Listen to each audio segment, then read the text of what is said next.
Kyle joins me now for a first look at sports. So the Alberta AAA Midget Hockey League is on Christmas break, but the Baker Hughes Bobcats aren't spending their time at home in Lloydminster. No, the club is in Calgary for the Max Tournament, featuring some of the best midget teams from Western Canada and also around the world. This afternoon, the Cats played one of the two international teams at the tournament. And Lloydminster remains winless at the tournament, sitting now at 2 losses and 1 tie. The U17 Finland team had averaged 11 goals during its first 2 wins, so the Bobcats didn't actually do too bad. Chasten Braid had all 3 goals in the 9-3 loss. The team will play its final game of the round robin on Monday. On the ladies' side of things, the PMW Steelers were handed their very first loss of the tournament. The Steelers are the highest-scoring female division team despite only scoring 2 today against the Highwood Raiders. Lloydminster will look to get back to its scoring ways Monday afternoon against Kootenay. The Lakeland College soccer and futsal programs are young, but in their short existence they have produced results. The man who built the program from the ground up joined Moses Woldu in studio to talk about the year that was and what's in store for 2014. Soccer in Lloydminster is vibrant, and we'll tell you why. It's only been 4 years. Kevin Wagner, the head coach of the Lakeland soccer teams, as well as the futsal teams, have been very successful in their young time, developing into a team that's provided some medals. And thanks for joining us. Oh, no problem. The men, surprise in 2012 to come out with a bronze medal. Coming into this year, a lot of high hopes, and you had that core group. Kind of tell me that dynamic and your expectations going into it. Our expectations with our men's program was to make playoffs and try to get into a spot to get into nationals with the top 2 placing. And you know, we shot ourselves in the foot a number of times throughout the season. If you compare our 2013 to 2012 squad, our 2013 squad was actually superior to our squad last year.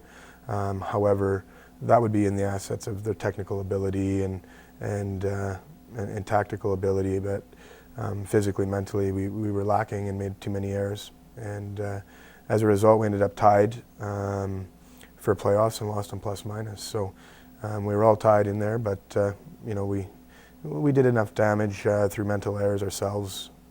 So as a result, we were a point short. How are they going forward with the guys you have, the guys that are still able and eligible to play for next season? Still high hopes, and are you still going to have that Omar Amador, a guy who's dynamic and can really set the tone? We've got a core group of players that includes Omar, includes Braden Bretzer, Lewis Isle, you know, and first years that have developed a lot. Sasha Savic, Stefan Kukovic, all players that we're hoping to have come back next year, and it looks like you know, to date they're doing well in school, and our intention's a successful futsal season, which will lead into positive playoffs for next year. And for the women's side, you did improve on 2012's record, but again, like you said, with the men, fell short. Women this time around did the same thing. Yeah, we stumbled in the middle part of the season, and it was, in my opinion, just we didn't have enough depth. You know, it led to trouble in our training environment. It led to the players in an environment where they didn't have to always push themselves because it wasn't a competitive environment of someone looking to take someone's spot. So we, you know, we have to regroup for next year and do our best to, you know, to keep improving. We have slowly improved every season, but we have not made playoffs any season. So there's improvement and there's been growth, but still not enough. If there's one thing that you've done exceptionally well is develop the players and get them to a level where they can play sometimes at their expectation or above it. Case in point, your futsal teams. They seem to be fantastic. Your men have won gold and silver, of course, last year, winning that silver medal. And the women captured gold last year. What's your expectations for your futsal teams going into 2014? Well, I mean, I kind of have the philosophy that in general our expectations are always the same, which is to always improve individually and as a group, and to win medals. And sometimes we're more successful at that than others, but that is still what my goals are within the 2 programs.